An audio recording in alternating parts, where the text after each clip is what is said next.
እስኪ ልጠይቃችሁ፣ በኢትዮጵያ የክርስትና ሃይማኖት ከገባ በኋላ በሀገሪቱ እንዲስፋፋ ያደረጉት ቅዱሳን ማን እንደሆነ ስንቶቻችን እናውቃለን? ዛሬ እነዚህን ቅዱሳኖች እንመለከታለን። እስከ ፕሮግራማችን ፍጻሜ ድረስ አብራችሁን ቆዩ።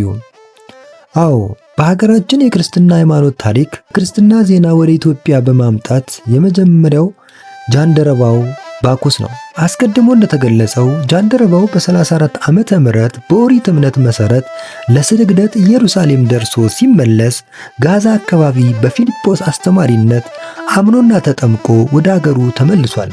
በዚህ መሰረት ቅዱሳን ሐዋርያት ገና ከኢየሩሳሌም ሳይወጡ ጃንደረባው የክርስትናን እምነት ለሀገሩ በማድረሱ ቁልፍ ሚናን ተጫውቷል።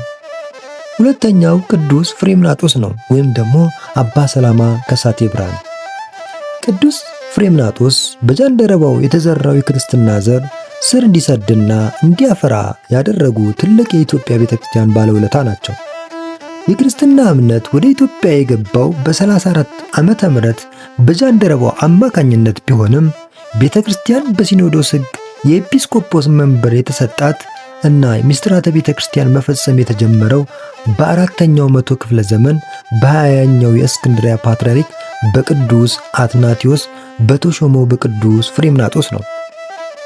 ቅዱስ ፍሬምናጦስ ብርሃነ ወንጌል በመላው ኢትዮጵያ እንዲዳረስ ታላቅ ሐዋርያዊ ተጋድሎ የፈጸመ የሰላም አባት በመሆኑ በኢትዮጵያውያን ዘንድ አባ ሰላማ ከሳቴ ብርሃን፣ የሰላም አባት፣ የብርሃን ገላጭ ተብሎ ይጠራል። ቅዱስ ፍሬምናጦስ በትውልዱ ግሪካዊ ሲሆን በምን ምክንያት ወደ ኢትዮጵያ ሊመጣ እንደቻለ ሩፊኖስ የተባለ የቤተ ክርስቲያን ጸሐፊ ታሪኩን እንዲህ ጽፎታል።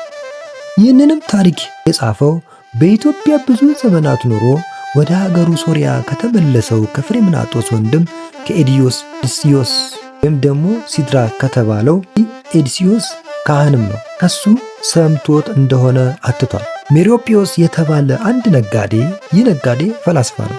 ከሁለት ወጣት ዘመዶቹ ጋር ሆኖ ከጢሮስ ወደ ህንድ አቅጣጫ በጀልባ ተጓዘ። ከነዚህ ሁለት ወጣቶች ትልቁ ፍሬምናጦስ፣ ትንሹ ደግሞ ኤዲዮስዮስ ይባል ነበረ። ሁለቱም ክርስቲያኖች ነበሩ። በጉዟቸው ጊዜ በአፍሪካ የባህር ጠረፍ በቀይ ባህር ወደብ ውሃ ለመጠጣት ሀገር ለማየት ከጀልባቸው ወርደው ከወደብ አስጠግተው ሳሉ በዚያ አካባቢ የሚኖሩ ሰዎች በጀልባይቱና በተሳፋሪዎቹ ላይ አደጋ ጥለው ዕቃቸው ዘረፏቸው። ሜሮፒዮስና የጀልባይቱንም ቀዛፊዎች እዚያው ገደሏቸው። እንደ አጋጣሚ ሆኖ ሁለት ወጣቶች ብቻ ከመገደል አመልጠው በአንድ ዛፍ ስር ተጠግተው ሲጸልዩና መጽሐፍ ሲያነቡ ተገኙ። ያገኟቸውም ሰዎች በሕይወታቸው ላይ አደጋ ሳያደርሱ በፈረስ አንገት በጦር አንደበት የተማረኩ ሰዎችን አመጣንልህ ብለው ለንጉሳቸው ሰጡት። እነዚህ ሁለት ወጣቶች እየዋሉ እያደሩ በቤተ መንግስቱ ተወዳጅነትና ታማኝነትን በማግኘታቸው ንጉሱ አይዛና የአብርሃምና አጽብሃ አባት ኤዲዮስዮስን ጋሻ ጃግሬ፣ ፍሬምናጦስን ደግሞ በጅሮንድ ወይም ገንዘብ ያዥ አድርጎ ሾማቸው። ንጉሱ ሊሞት በተቃረበበት ጊዜ ልጆቹ ገና አካለ መጠን አልደረሱምና መንግስቱን በሞግዚትነት እቴጌይቱ አደራ ሁለቱን ሶርያውያን ምርኮኞች ደግሞ ለቀቃቸው። ነገር ግን በእቴጌይቱ ልመና ወደ ሀገራቸው መመለሳቸው ቀርቶ ምርኮኞች ልጆቿ እስኪደርሱ ድረስ በአስተዳደር በኩል ሲመክሯት ቆዩ። ፍሬምናጦስ አክሱም በነበረበት ጊዜ የቤተ መንግስቱ አማካሪ ብቻ ሳይሆን የክርስትና ሃይማኖት በሚገባ የሚስፋፋበትን መንገድ ይፈልግ ነበር።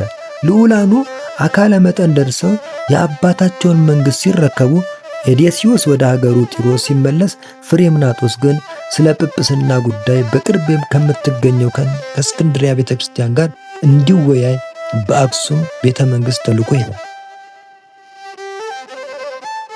የእስክንድርያው ፓትርያርክ አትናቴዎስ በጉዳዩ በጣም ተደስቶ የኢትዮጵያውያንን ቋንቋና ባህል የሚያውቅ ሌላ ሰው ባለመገኘቱ ፍሬምናጦስን ጳጳስ አድርጎ ሹሞት ልኮታል።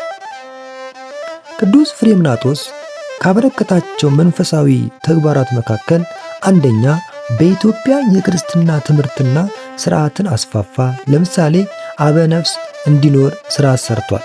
የጽዋ ማህበራት እንዲስፋፋ ታላቅ አስተዋጽኦ አድርጓል። ሁለተኛ የቁርባንና የክህነት ሕግ አጠናክሯል።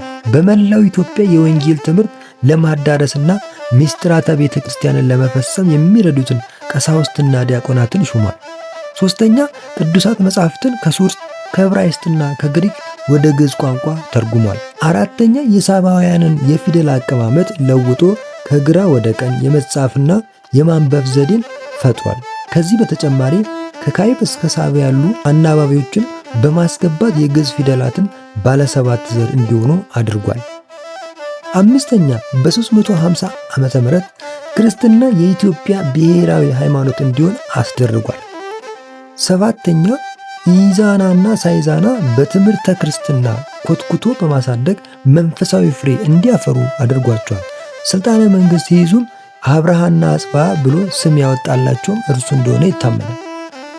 የመጨረሻው ደግሞ በአክሱም ባለ 13 ቤተ መቅደስ በጽዮን ማርያም ስም የምትጠራ ትልቅ ቤተ ክርስቲያን አሰርቷል። ይህች በኢትዮጵያ የመጀመሪያ ቤተ ክርስቲያን ነች። ቅዱስ ፍሬምናጦስ ከዚህ ሁሉ ታላላቅ መንፈሳዊ አገልግሎት በኋላ ሐዋርያዊ ተልእኮውን ፈጽሞ ሐምሌ 26 ቀን በ380 ዓመተ ምህረት አርፏል።